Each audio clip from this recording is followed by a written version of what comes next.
Hello and welcome. This is now going to be a daily stream that I'm doing. I have two streams every day that I'm beginning this new year with. One is at 12:30 p.m. Eastern, which is this one right now, and the other one is at 9:30 p.m. Eastern. And I'm going to be focusing on different topics that are in each of the streams. So the 12:30 p.m. Eastern stream is focused on data science. This year I really want to learn how to be an excellent data visualizer. So that's everything from sourcing data, cleaning data, matching data, and then really learning how to visualize it. And there's many tools that need to be kind of in my data science toolkit, and one of them is Python. I am a graduate student and I'm studying GIS, so a lot of digital maps, and ArcGIS is part of the Esri family, also integrates with Python, which is one of the reasons that I want to bring Python into my toolkit. So I've identified lots and lots of resources, some free, some low cost, some full cost, just all sorts of things.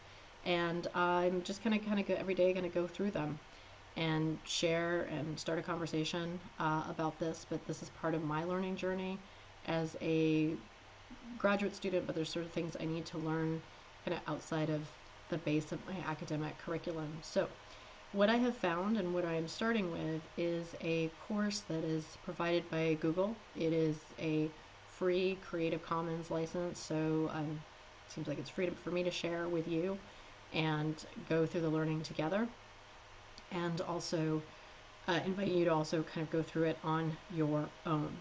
So yesterday was the first day I started with this curriculum, and I was just focused on kind of unpacking and making sure Python was installed correctly. I still had questions. There were a few pieces that I went past that I didn't quite understand or wasn't quite getting things right, but other things that I was doing seemed to be working. So really just at the beginning, this is an app for absolute beginners. So yesterday was just making sure Python is installed on your computer. If it's not, I invite you to use the link to that I will go ahead and put in the chat for you to follow along with what we are doing. So I'm going to go ahead and just get over to my my stream here, and I'm brand new to live streaming, so not only am I learning things about data science, I'm also just learning how to be a better YouTuber and a better streamer. So with that said, I'm just, like I said, I'm getting onto the back end of just getting into YouTube, so I can just put this link in the chat so it's easily found. And here we go. Okay, so this is just learning how to be a better YouTuber and a better streamer. So with that said, I'm just, like I said, I'm getting onto the back end. Okay, so now that is in the chat. Into YouTube, so I can just put this link in the chat so it's easily found. I'm going to shut that so that it doesn't create an echo, and I'm going to continue on this Python.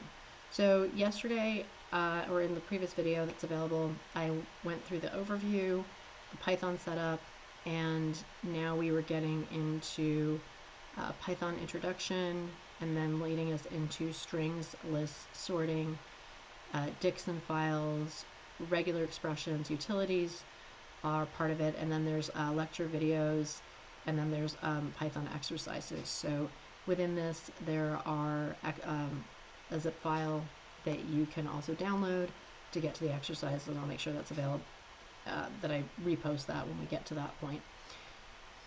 So just a real brief overview of the Python introduction. I did go over this. It does say there are some companion courses, and I will also look more closely at those. And I think some of the questions that I had that weren't quite answered for me here may be available there. So there are definitely some free resources available to us from Udacity, Coursera. But right now, like I said, we're just going to continue on this journey. Now, the other thing with data science and data visualization, or however you want to use data science, is a lot of things like strings and lists are equally applicable when you're working and manipulating data, regardless of what software program you're using. So once you learn and understand those things, they're very transferable skills. So the other softwares I'm going to be looking at, it's RStudio, Tableau, Advanced Excel, SQL are all on my list of ones that I want to start to get more proficient with. And there's some other creative softwares, like I really want to get into Adobe Creative Suite and other things as well. But for now, we're just going to start with Python, and we're going to see where this takes us. So there's a prelude just saying, hey, there's some other classes. It talks about the language introduction. I had gone through this yesterday and got most of it to work, a few things that didn't. The biggest thing that I'm still confused about for myself is that they seem to want us to have a separate notebook. I tried a LinkedIn Learning class last fall where they wanted us to use Visual Studio Code, and I downloaded it. I just couldn't get the instructions to work. Yesterday I downloaded Notebook++, which works for Windows, and JIEdit, which works for both Windows and Mac, but it was saying that I didn't have the right Java environment to run the JIEdit on my computer, so I've got the Notebook. So I'm not sure exactly how they all integrate, and so right now I'm just typing code straight into the Python, the window, which is kind of that black basic. Okay, so we got into more modules and namespaces, and it just talked about making sure that you have the right indentation, and that Google typically works with a 2-space indentation, but most common is a 4-space indentation, and so the spacing is a big part of Python, and with many languages, Python included, it's very case sensitive, so making sure that you have that. So today let's get started with strings. So Python strings. Python has a built-in string class named str, which with many handy features. They are in an older module named string, which you should not use. String literals can be enclosed by either double or single quotes, although single quotes are more commonly used. Backslash escapes work the usual way within both single and double quoted literals. Example, \n, \single quote, \double quote. And so, just to be clear, single quote is just the one line, double quote is the 2 lines, not 2 double. So single quote just being 1, and double quote the 2. A double quoted string literal can contain single quotes without any fuss. Example, I didn't do it. And likewise, single quoted strings can contain double quotes. A string literal can span multiple lines, but there must be a backslash at the end of each line to escape the new line. String literals inside tuple quotes, and this is multiple double quotes or single double quotes, can span multiple text lines. Python strings are immutable, which means they cannot be changed after they are created. Java strings also use this immutable style. Since strings can't be changed, we construct new strings as we go to represent computed values. So for example, the expression single quote hello and single quote plus single quote there single quote takes in the 2 strings hello and there and builds a new string hello there. Characters in a string can be accessed using the standard block quote and block quote syntax, and like Java and C++, Python uses zero-based indexing. So if S is single quote hello and single quote S, block parentheses 1, block parentheses is E. If the index is out of bounds for the string, Python raises an error. The Python style, unlike Perl, is to halt if it can't tell what to do, rather than just make up a default value. The handy slice syntax, which they'll explain to us below, also works to extract any substring from a string. The len string function returns the length of a string. The block quote and block quote syntax and the len parentheses function actually work on any sequence type, strings, lists, etc. Python tries to make its operations work consistently across different types. Python newbie, gotcha. Don't use len as a variable name to avoid blocking out the len function. The plus operator can concatenate two strings. I'm not familiar with that word. Notice in the code below that variables are not pre-declared, just assign to them and go. Alright, so now it's giving us some examples, and what I'm going to do is go ahead and get my Python window up.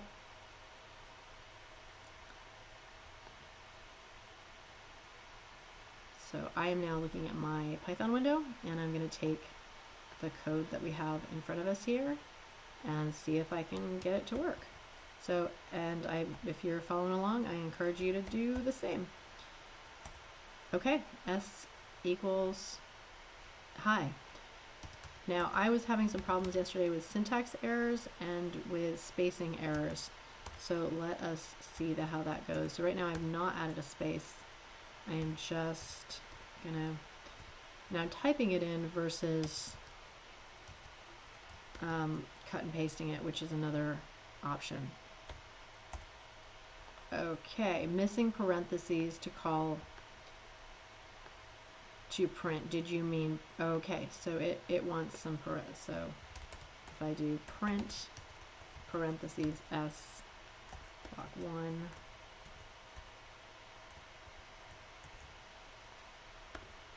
and block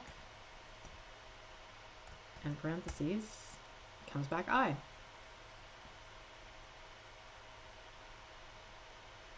Which is what we wanted it to be. So then if we do print len s and then our notes 2 comes back 2. Okay. And then print space parentheses s plus single quote there single quote and parentheses a note hi there, comes back hi there. So there we go, it worked. Everything there worked. Okay, good. I'm always happy when things work. So now we are, unlike Java, the plus does not automatically convert numbers or other types to string form. The str function converts values to a string form so they can be combined with other strings. So now it's giving us new code to look at, so we're going to just try putting this in. So we've got pi equals 3.14. That took. Okay, now we're going to add a note. Text equals the value of pi is, now there's a space, so I'm putting that there, plus pi, and then we're going to add a note which is going to say no does not work.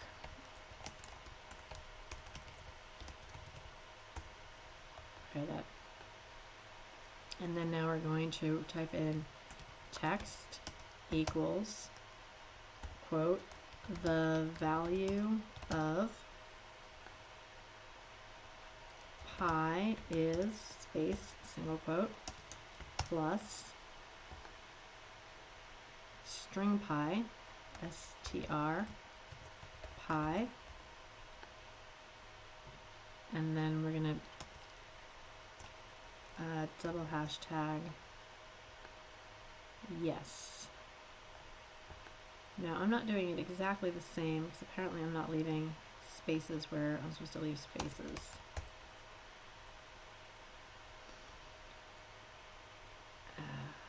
Oh, I wrote SRT. So I'm going to go ahead and try that all again. Okay, so we've got pi equals 3.2. Pi equals 3.14. And then we're going to do double hashtag text equals single the value of pi is space plus pi,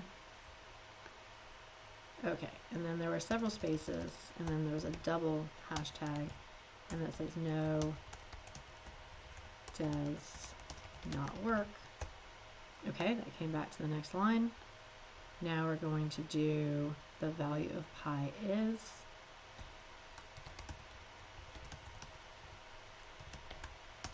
And there's a space with a single quote. And then there's, looks like 2 spaces plus, now let's just make sure I spelled this. I think I transposed it last time. str pi. str.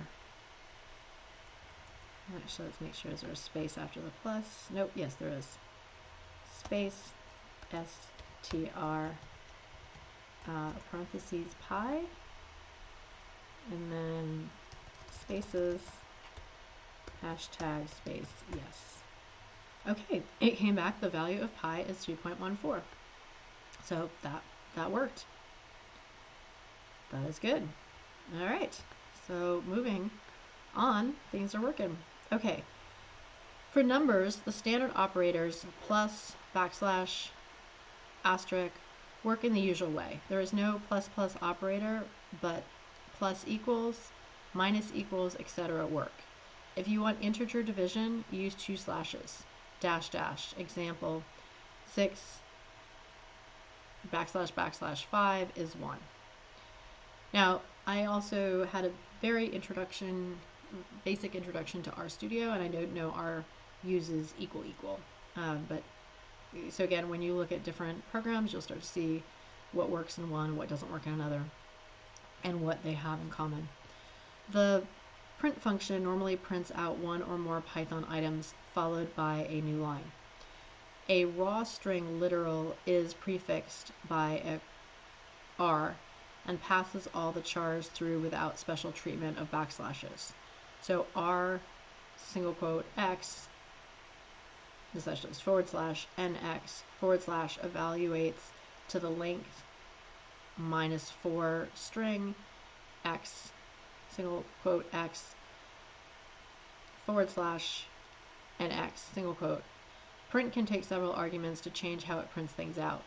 And there's a link to python.org, print function definitions, like setting end to double quotes to no longer print a new line after it finishes printing out all of the other items. So it gives us more code. Let us put it in. This time I'm going to just copy and paste it. Okay, that first one took.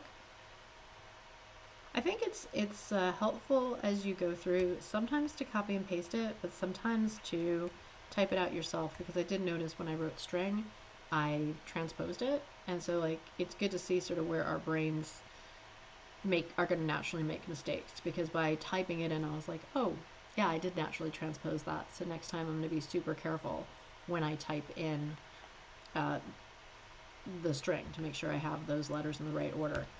So therefore, you know, it's helpful to sort of see where we can learn to sort of type the code versus, but again, for expediency, this is a bit of a slightly longer piece of code. But I'll read it. Multi equals quote, double quote, double quote, double quote. It was the best of times, period. Okay, I got dot, dot, dot. So then we'll go back and do the next line. It was the worst of times. Okay, that came back. Now these are single hashtag notes. Again, I'm at the beginning, so I don't know the difference yet between single hashtag notes and double hashtag notes, though I do know that hashtag means notes. And now I'm going to print multi. And it prints. It was the best of times. It was the worst of times. So that worked. All right, on to string methods. Here are some of the most common string methods. A method is like a function, but it runs on an object. If the variable s is a string, then the code s.lower parentheses runs the lower method on that string object, and returns the result. This idea of a method running on an object is one of the basic ideas that make up object-oriented programming, or OOP.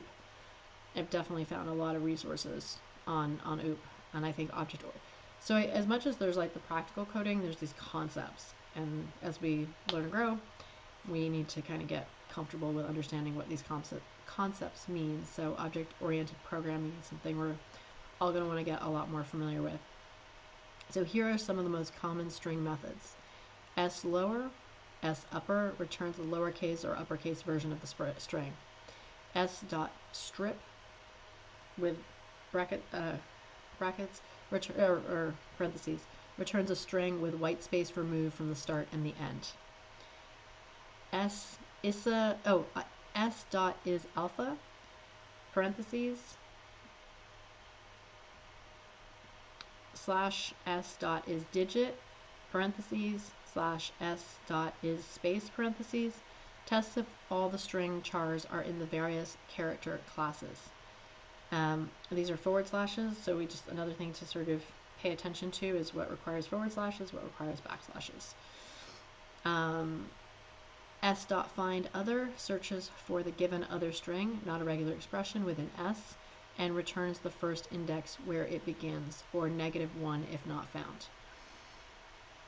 Don't worry if some of this doesn't make sense, because I think what I'm understanding about learning is we start with what we do, just go through it, and you might be hearing or seeing this for the first time, or you may have a little bit of experience and you're joining us. So when I learn things, I try to focus on what is connecting for me, and then I just take in the stuff that I don't understand and I just pin it, because I know that I'll see it again, and the next time I see it or I have an application for it, it'll start to root. So don't be concerned about things that just make no sense at this point. It's just follow along, and I'm sure we'll see all of this again. So s.find other searches for a given other string, not a regular expression, with an X, and returns the first index where it begins, or -1 if not found. S.replace, single quote old, or single quote new, returns a string where all occurrences of old have been replaced by new. So that's a pretty standard function that we use with kind of copy, find, replace. S.split, which is delimit, or delim, which probably stands for delimiting, returns a list of substrings separated by a given delimiter. The delimiter is not a regular expression. It's just text. AA, BB, CC. Split would then yield AA, comma, BB, comma, CC, comma. As a convenient special case, S-split with no arguments splits all white space characters.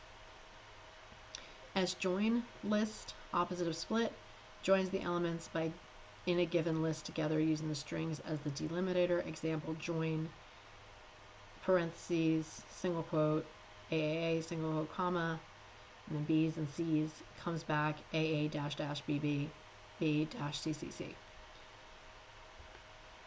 A Google search for Python str, so Python strings, should lead you to the official Python org string methods, which list all of the string methods. Python does not have a separate character type. Instead, an expression like S block quote 8 and block quote returns a string length -1 containing the character. With the string length -1, the operator equal or less than equal all work as you should expect. So mostly you don't need to know that Python does not have a separate scalar character type or char type. And now we're moving on to string slices. The slice syntax is a handy way to refer to subparts of sequences, typically strings and lists. The slice S start : end is the elements beginning at start and extending up to but not including end. Suppose we have S equals double quotes hello and double quotes hello, and then each of the letters has a number underneath, 0, 1, 2, 3, 4, or -5, -4, -3, -2, -1. So here, let's see what they want us to do with this. S 1:4 is ELL. So chart starting at index 1 and extending up to but not including index 4.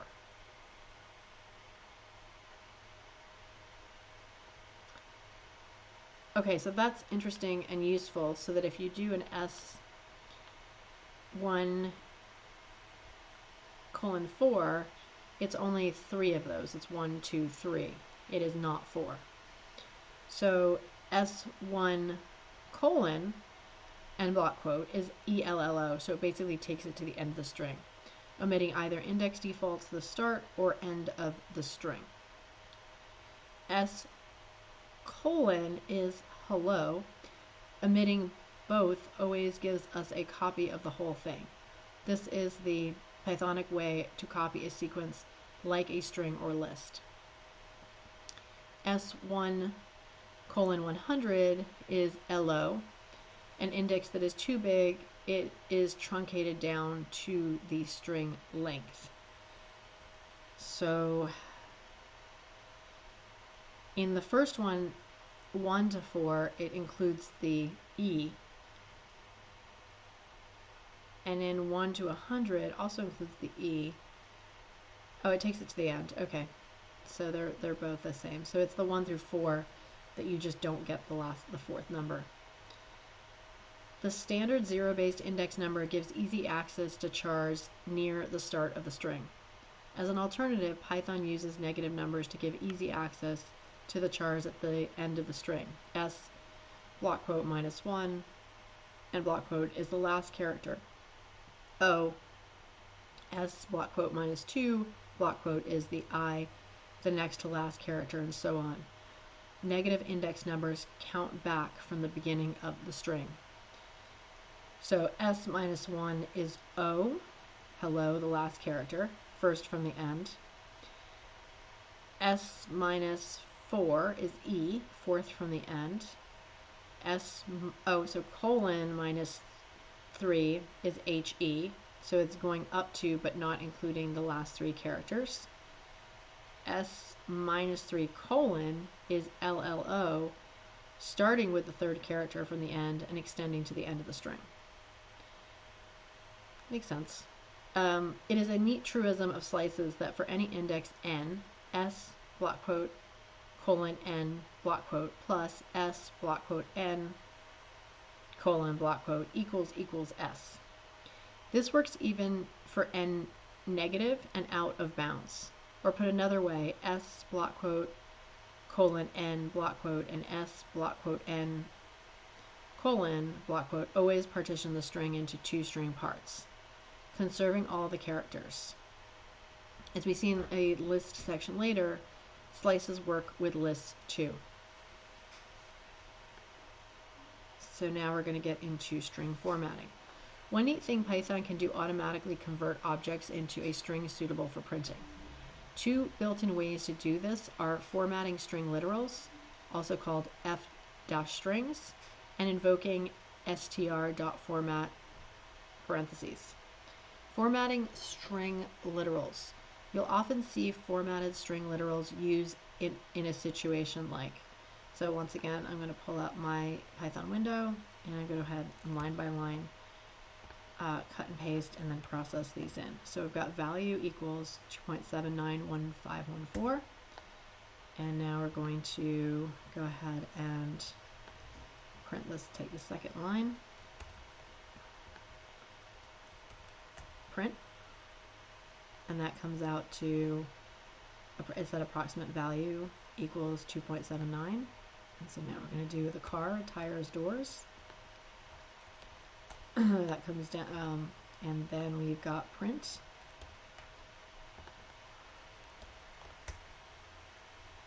Came back, car equals, so that worked. A formatted literal string is prefixed with F, like the R prefix used for raw strings. Any text outside of the curly brackets is printed out directly. Expressions contained in the curly brackets are printed out using the format specification described in the format spec. There are a lot of neat things you can do with the formatting, including truncation and conversion to scientific notation, and left, right, center alignment. F strings are very useful when you'd like to print out a table of objects and would like the columns representing different object attributes to be aligned like. And again, with this other code, we're going to go ahead and take it into our Python line by line and just make sure it's working.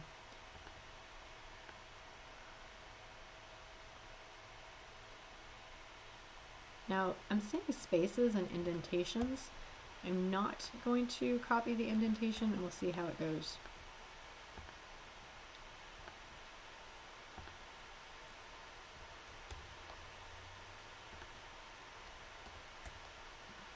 Okay, coming back. Seems to be moving along. For person, print. Okay, I did get an indentation, or expected an indentation block after for statement on line 1. So I'm going to go back and do the for person one again. Okay, that came back with a dot, dot, dot. And now it's asking for indentation. So I'm going to try it with indentation and see if I can. Yep, that worked. So now we'll just add the notes here.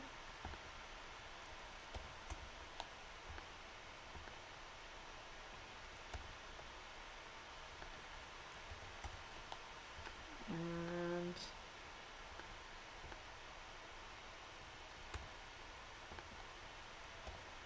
so far so good. It just came back dot, dot, dot at the end. All right, next we get to string percentage. Python also has an older printf parentheses dash like facility to put together a string. The percentage operation takes a printf type format string on the left, percentage %d int, comma, percentage %s string, percentage %f forward slash %g floating point, and the matching values in a tuple on the right. A tuple is made of values separated by commas, typically grouped inside parentheses. All right, so again, it's got more code for us. So I'm going to go ahead and bring that into my Python window. And this one's quite long, and so I'm just copying and pasting. All right, I was not happy with the second one that I did. It says line 7, text gave me a syntax error, invalid syntax. So I am not sure what I did to make it not happy. I'm going to add 2 spaces. Now that was, oh, unexpected indent. Okay, it didn't want that indented.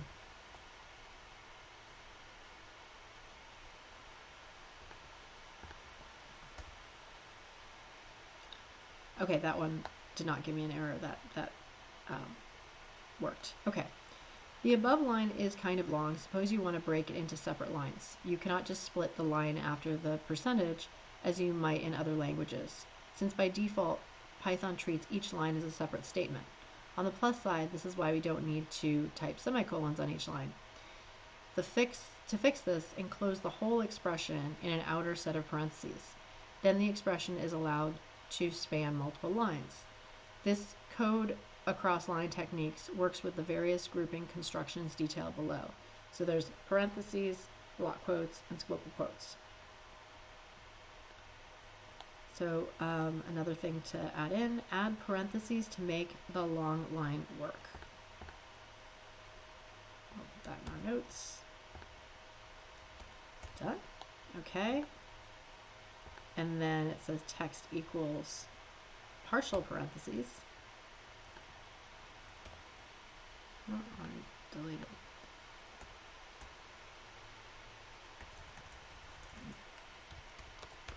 Text equals. Okay, and then I got dot, dot, dot. And then I'm copying that next line. And then copy another line. There we are. Okay, it came through. I liked it. That's better, but the line is still a little long. Python lets you cut a line up into chunks, which it will then automatically concatenate. Okay, this is a word that I do not know. I'm going to go ahead and look it up so we can be familiar with the word concatenate. Link things together in a chain or series. Some words may be concatenated such that certain sounds are omitted. So I'm actually going to go ahead and in our data science language learning, we're going to add concatenate as a vocabulary word for all of us. Okay, so going back to my Python window, and so to make this line even shorter, we can do this. Split the line into chunks, which are concatenated automatically by Python.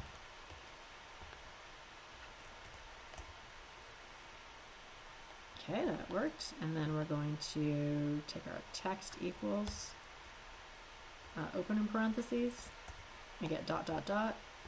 And now we're going to break the line up into smaller lines.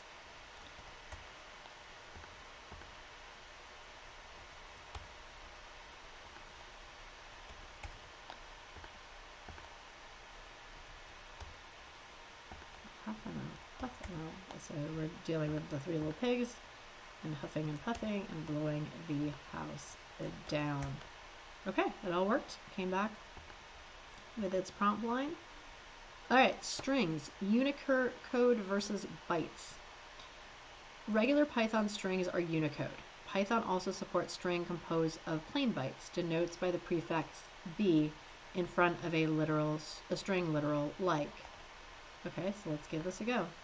Byte underscore string equals b single quote capital A byte string. So putting that into my it's not like it. Gave me a syntax error. Maybe it's because it came with that front quote that it doesn't need. Yeah, it doesn't want that front sign.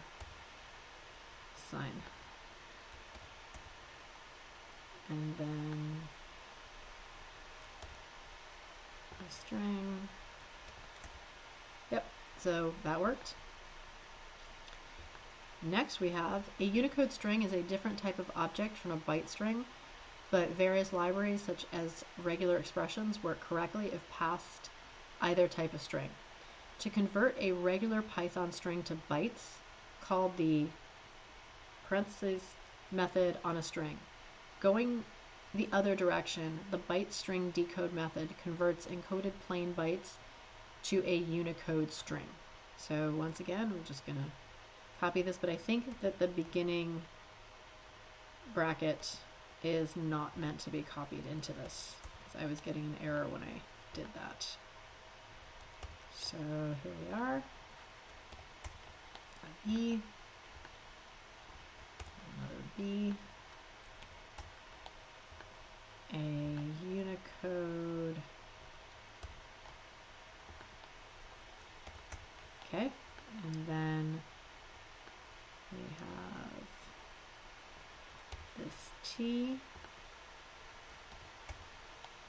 and we have T string, and it comes back as true. So that worked. Everything there worked. I'm always happy when it works. All right, in the file reading section, there's an example that shows how to open a text file with some encoding and read out Unicode strings. So these are the if statements. Python does not use curly brackets to enclose blocks of code for if, loops, functions, etc. Instead, Python uses the colon and indentation whitespace to group statements. This Boolean test for an if does not need to be in parentheses. So Boolean is another good data science vocabulary word we should add. So they've got concatenate and Boolean. And this is a big difference from C++ and Java. And it can have ELIF and else clauses, mnemonic, the word elif is the same length as the word else. So mnemonic is another vocabulary word for us. Any value that can be used as an if test. The 0 values all count as false. None, 0, empty string, empty list, empty dictionary. There's also a Boolean type with 2 values, true and false. Converting to an int, these are 1 and 0. Python has the usual comparison operations, equal, equal, exclamation equal, less than equal, greater than equal. Unlike Java and C, equal, equal is overloaded to work correctly with strings. The Boolean operations are the spelled out words and or not. Python does not use the C style and double lines, exclamation. Here's what the code looked like for a health app providing drink recommendations throughout the day. Notice how each block of then else statements start with a colon and the statements are grouped by their indentation. So we will begin to put it in my browser and see what happens. Okay, there we go, got that. Now it shows that there's some spaces, so I'm going to add those indentations and see how it responds. Just happy with that. Again, adding those indentations. That seemed to be okay. And again, adding indentations when I'm copying and pasting it. So far so good.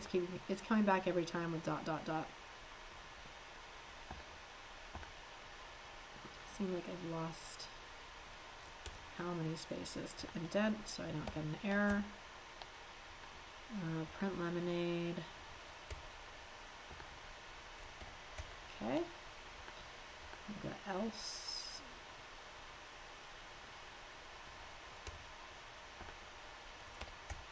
And we've got print water.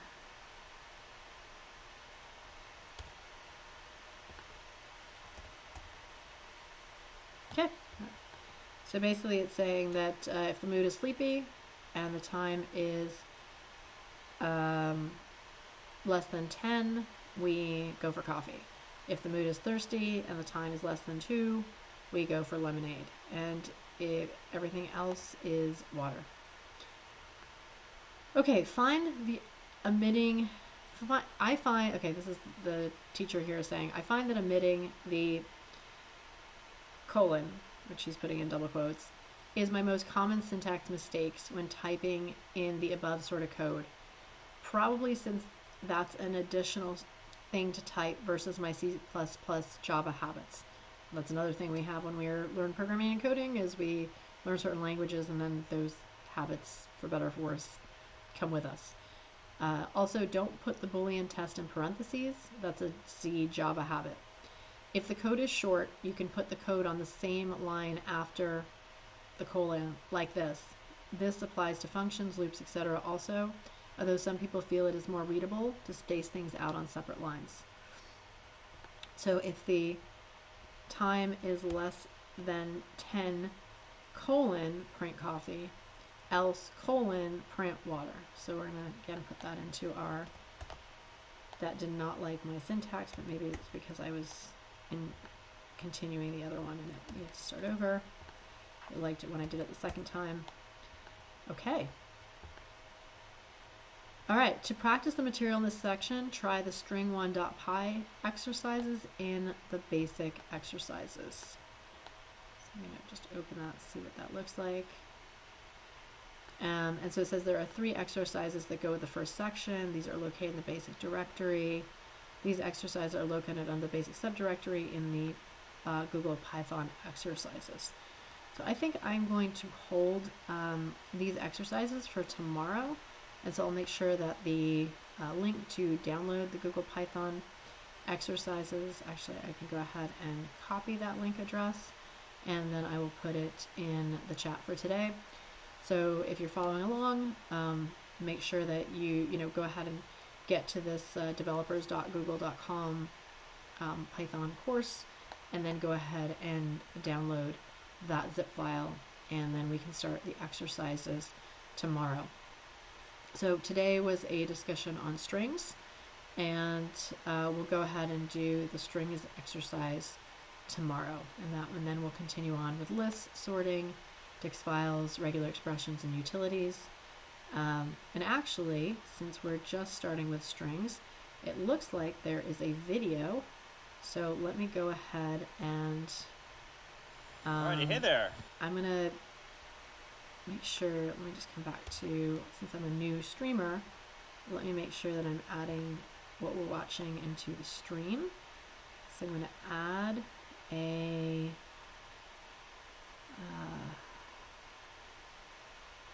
browser. Okay.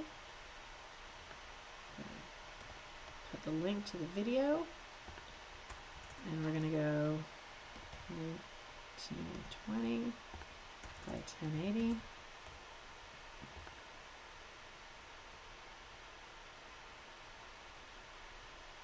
Okay.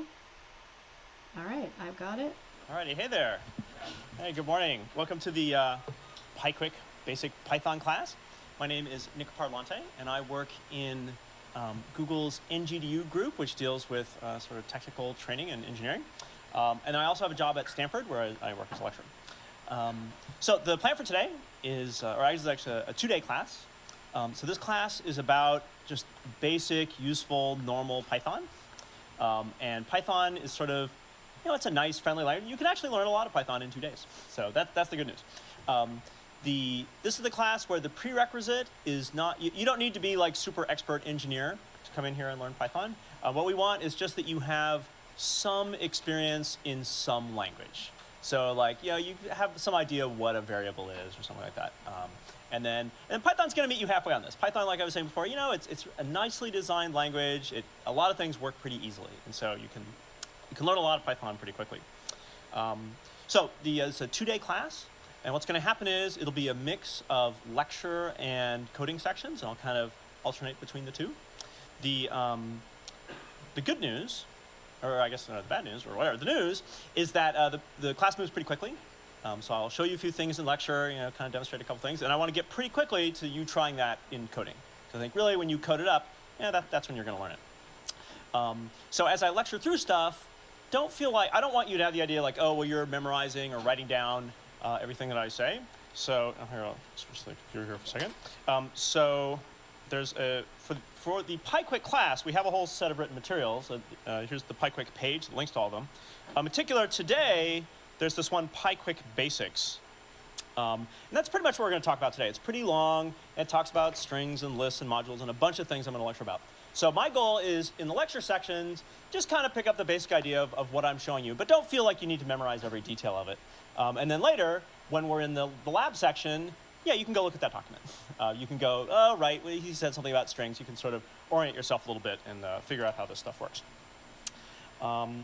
So there's also, I printed some copies of this basics thing, but then I didn't make quite enough before class started, so I'll go get those for the next break. So I'll also give you a printed dead tree version of this document for you to get started.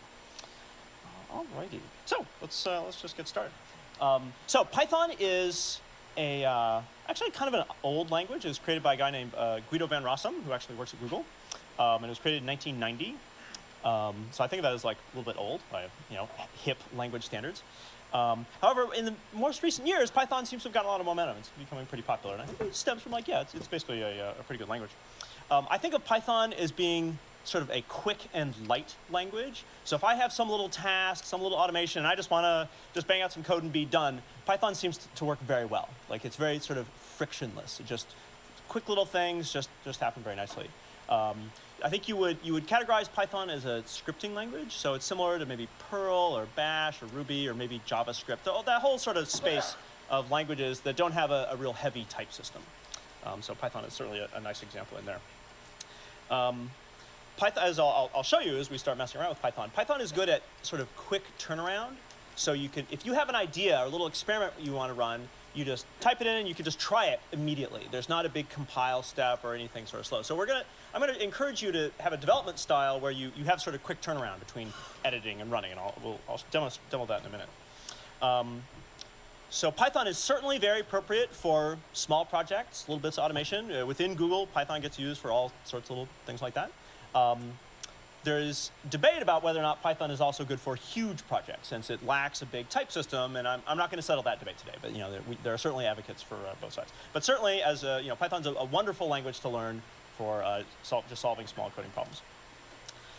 All right, so let me show you a little bit of Python code here. Let's see. So Python is an interpreted language. So there's this program called Python. And later on, when we write Python programs, the Python, this is called the Python interpreter. It's actually going to kind of do the running for us. So one of the nice qualities of Python is that you can just run the interpreter. So I just type Python in here. And then I can just type little snippets of code, just add it. And it'll sort of compile and run them just as we go. And so this is a marvelous way to sort of see what's going on. So I can just show you some basic Python here. So I'll assign a variable a. I'll say, a is 6. And so what the interpreter does here is what's called a read eval print loop. So I type a little bit of code to it. When I hit return, it's going to evaluate it, and then it's come back with a prompt. And say like, okay, well, now what do you want to do? So if I type a, just a value, what it does is it evaluates it, and in some sense it kind of prints like, well, here's sort of the ASCII form of that, and then it comes back with a prompt. This is very, very standard interpreter sort of thing. So couple things to notice there. Notice I didn't have to declare that I was going to have a variable a or that it was going to be an int. No. Python, it's all about quick, light. We're just like, get right to it. So just by assigning to a, that just causes it to exist. Later on, I could say, oh, well, let's have a be the string hello. OK, well, fine. So there's not a compile time type that's associated with a. Instead, a just points to whatever it points to. So right now, so I hit a here. So yeah, so now a is a string. Earlier it was an int. Though with only a little bit of lying, the way you can think about it in Python is that a value, a in this case, it points to something, an int or a string, and whatever it points to knows what type it is. That's stored at runtime. And so then as the code runs, it just uses the types of the object as they are at runtime. And we'll certainly see that theme a lot of other cases. Let's see, I'll show you just syntactically. So there's a built-in function called len. And so if I wanted to take find the length of that string, I could say len of a, and okay, it turns out that's 5. Also, Python is case sensitive. So if I type an uppercase A, I'm going to get this error. So it says, this bottom part I think it's almost English. Name error, name A is not defined. Okay, well that's telling you something. So in Python, if it comes across a variable or some other symbol which has not previously been given some value, then that's an error. And there's a little bit in contrast to some languages where if it's undefined, it's like, well, let's just use the empty string, or let's just kind of blunder ahead. Python is not that way. So this will also come up like when you go out of bounds on an array or do some other thing where it's a little bit like it doesn't seem to match up. Python will halt. And I think given experience with programming languages, since the greatest source of delays in your code working is bugs. And so it's bad, or it's been found it's bad if a bug is sort of sitting in there hidden. Really, if there's an error, you want to know. And so Python reflects that style.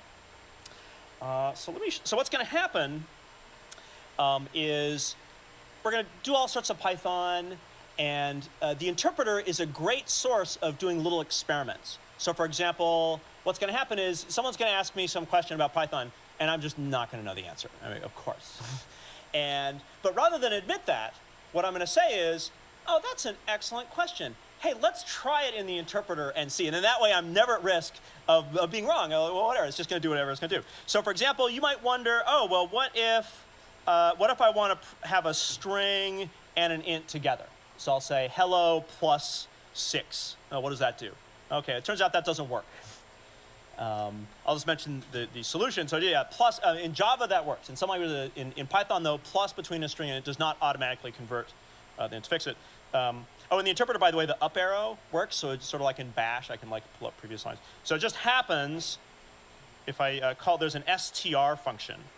So if I do str on it, then str on kind of anything, then that tries to make a string out of it, and then the plus works. I'll talk more about strings and stuff later on. But you can do that yourself, right? You can be in the interpreter, and if you have some question about, oh, well, what if I do the whatever, it's just so quick. Like, well, just fire up the interpreter and try it out. And so Python does work, I guess, it's in an interactive style. And I'm being a little repetitious about this because coming from a Java or C++ background, this feature is very foreign. So it's not something you would necessarily have an instinct to do. But in Python, it works very well. So I will certainly encourage you to go that way. All right, so let me get out of this. I'll show you how to quit the interpreter the way I do it. What I do is I type the word quit, and then it doesn't work. But in the error message, it says, I'm like, oh, right, Control D. Okay, good. So then I type Control. Oops. So there we go. So later on, you don't have to do it now, but later on we'll have this PyQuick directory. It's going to have a bunch of exercises for you to do.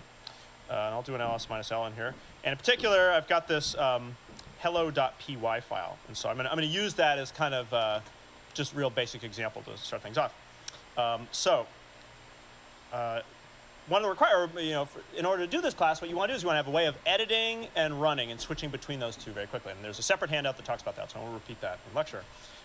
In this case, I'm going to have these two windows. So up here, I've got this primitive Emacs editor, but where I can do editing in that screen, and then in this screen I can do running.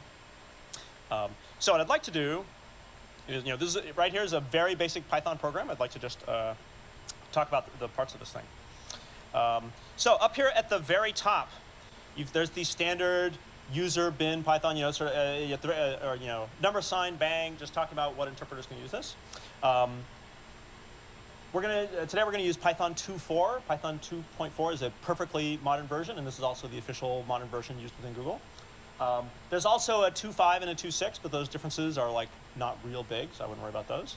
I would not use Python 2.2, though that is actually different. So 2.4 is 2.4. Go with that. Python 3 actually just came out, and it does have some real differences, although it's not in wide use yet. Here and there, mostly we're doing just totally straight ahead, normal, standard Python, and so that's not very different in Python 3000, in Python 3. But in a couple places, I may point out things that are going to be a little bit different in Python 3. But for the most part, the stuff we're going to do will all come through fine. This dash TT thing, I'll talk about in a second. Oh, here, let's get rid of this import sys. There. So what this says, this def main print below, that defines a function. So you say def and space and then the name of the thing. Yeah, question. Oh, I'm sorry, it's cutting off a little bit. Oh, thank you. There we go. All right. So this is just a simple function definition. In this case, I can give it whatever name I want, but it's very conventional in Python that whatever is going to be kind of like the main thing you're going to do, you call lowercase m main. And in this case, it turns out Python has a print operator. And so you can say print and then a series of things and separate them with commas, and it prints them. So in this case, it just prints out hello. This thing at the bottom is a little unfortunate, but it's boilerplate syntax, and that is the boilerplate syntax to run the main that I defined above. And I will mention very briefly why this is here, but then you should think of it as just something that just mechanically you just put at the bottom of the file and then don't think about it too much. The way this works is that a Python program can be, in this case, hello.py, you can run it from the command line, I want to invoke this program.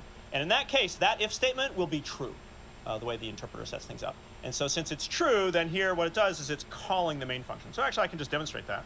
So if I go down here to my same directory. So the way you run this thing, well, there's two ways. You could type Python, the name of the interpreter, and then give it hello.py, say, hey, please run that. And then you can see here it prints hello. So there's my marvelous program functioning. In a Unixy way, the more modern thing is that you would, you have the execute bit set, and the handout talks about this a little bit. And so then you can just say whatever, hello.py, and it just runs it. So either of those techniques will work okay. All right. So in that example, I'm running it, and so then this if statement is turning out to be true, and so then it runs the main. There is this other way that you can load a Python program where one Python module wants to load another one and use it essentially like a library, which I'm actually going to demonstrate, I think, tomorrow. And in that case, I want to load the Python module is sort of synonymous with the idea of a file in Python. I want to load it, but I don't want to run it. I just want to have its definitions available. And so in that case, this if statement will be false if I load it. And so then it'll bring the module in, but it won't run its main. So anyway, that's what that if statement is for. But for today, we're always going to run it just like hello.py, so you don't need to worry about this too much. Okay, so let me show you. I'm going to add a few features to this thing, just to kind of show you some things. So the first thing I'm going to do is I want to print out the command line arguments for my main here. It's just a very common thing to want to do. And it turns out there's a module called sys. And the sys module is a standard Python thing. It includes a lot of sort of operating system interface type stuff. So you could access command line arguments, or you could exit the whole program, or whatever. I'll show you how to bring up the documentation in a second. In Python, the way that you refer to some external module of stuff you'd like to pull in is you have an import statement. You say import sys or import, and I'll show you a bunch of different ones over the next 2 days. And then down here, to refer to something inside of the module, you say module name, so sys, and then dot, and then, and then you just need to know the name. In this case, it's sys.argv is the name of the command line arguments in that module.